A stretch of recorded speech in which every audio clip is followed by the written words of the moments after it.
নয় ইটালির নেপলস, নয় নিউ ইয়র্কের ব্রুকলিন কিংবা কানেকটিকাটের নিউ হ্যাভেন, চারিদিকে বিজ্ঞাপনের সমারোহে pizza capital of the world দাবি করা এই শহরটির নাম ওল্ড ফর্জ।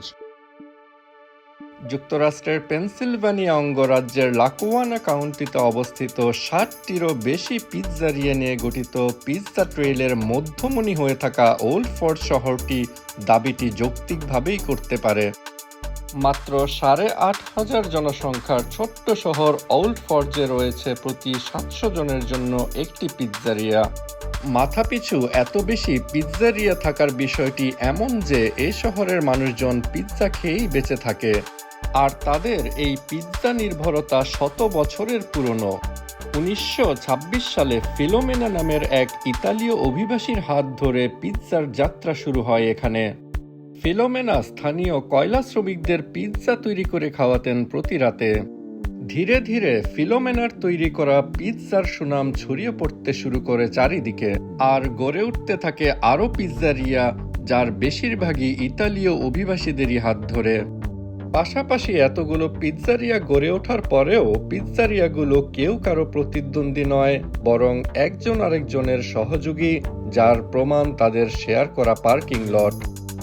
শুধুমাত্র পার্কিং লটই নয়, প্রয়োজনে নিজেদের মধ্যে পিৎজা বানানোর উপকরণ, এমনকি কর্মচারীও শেয়ার করে থাকে পিৎজারিয়াগুলো।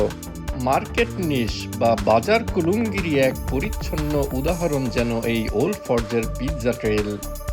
গুণগত মানের হিসেবে এখানকার পিৎজাগুলোর মধ্যে খুব বেশি পার্থক্য না থাকায় এখানকার স্থানীয় ক্রেতারাও পিৎজারিয়ার ব্যাপারে খুঁতখুঁতে নন।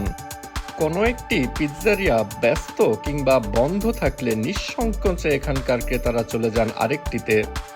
গুণগত মান নিয়ে প্রশ্ন না থাকলেও এখানকার পিৎজার স্বাদ নিয়ে আছে ভিন্নমত, যেমন ভিন্নমত আছে আসলেই পিৎজার রাজধানী কোন শহর সেটি নিয়ে।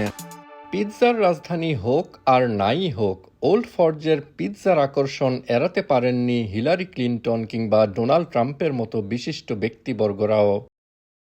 বিজ্ঞাপন ছাড়াই তাই শীর্ষ পিৎজা কমিউনিটির তালিকায় নিশ্চয়ই উপরের দিকেই থাকবে ওল্ড ফর্জ।